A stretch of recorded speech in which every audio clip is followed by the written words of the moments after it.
Rashawn removed a gun from his waistband, placed it on the ground, and surrendered. As the officer read Rashawn his Miranda rights, he said, "I know why y'all are here."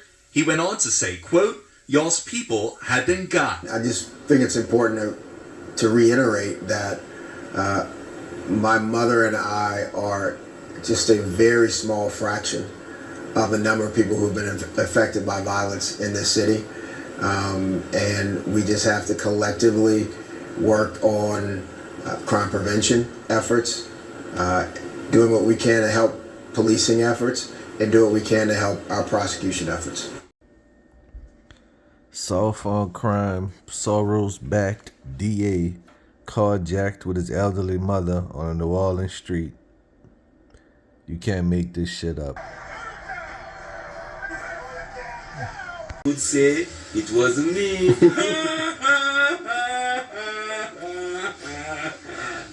In most felony cases, if the DA fails to bring charges, that defendant is released from jail after 60 days. Or if the defendant is out on bond, he or she is released from those bond obligations after 150 days. Court records show Solomon made his first court appearance on November 19th. So without any charges filed, 2 months later, on January 19th, he was released from jail. And this is not an isolated incident.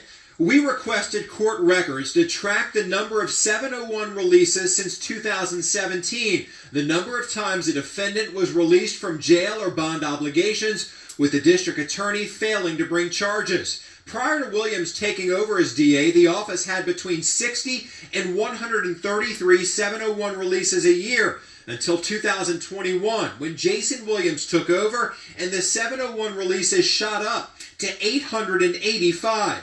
That just tells you that something is drastically different. And I mean, it's